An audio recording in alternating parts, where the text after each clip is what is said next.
নবাব সিরাজউদ্দৌলা মাঠ প্রাঙ্গণে চলছে বৃক্ষরোপণ। নবাব সিরাজউদ্দৌলা সরকারি কলেজের ছাত্রলীগের নেতৃবৃন্দ কর্তৃক যে বৃক্ষরোপণ কর্মসূচি গ্রহণ করা হয়েছে, এটি নিঃসন্দেহে একটি শুভ উদ্যোগ।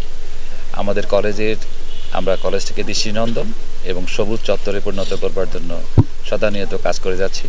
তাদের এই কর্মসূচিতে আমাদের এই কর্মসূচিকে আরও বেগবান করবে এবং আমরা জানি যে মানুষকে অক্সিজেন ছাড়া বেঁচে থাকা সম্ভব নয়।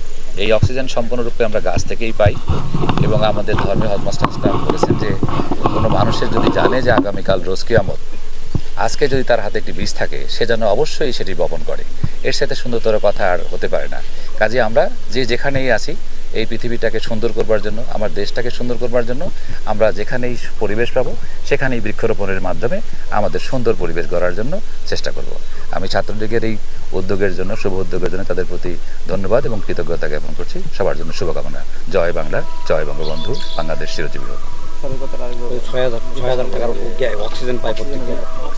একটা আমরা করোনাকালীন সময় দেখেছি যে যদি আমাদের 24 ঘন্টা সম্পূর্ণরূপে কৃত্রিম অক্সিজেনের উপরে বেঁচে থাকতে হয়, তাহলে প্রায় 6 থেকে 7 হাজার টাকার অক্সিজেন লাগে।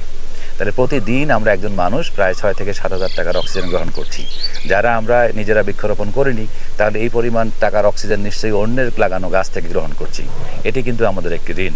কাজেই আমরা যেন অন্যের কাছে ঋণী না থাকি, সেজন্য আমরা যে পরিমাণে অক্সিজেন গ্রহণ করি, অন্তত ন্যূনতম সেই পরিমাণ অক্সিজেন উৎপাদন করতে পারে এরকম বৃক্ষ আমাদের রোপণ করা প্রয়োজন।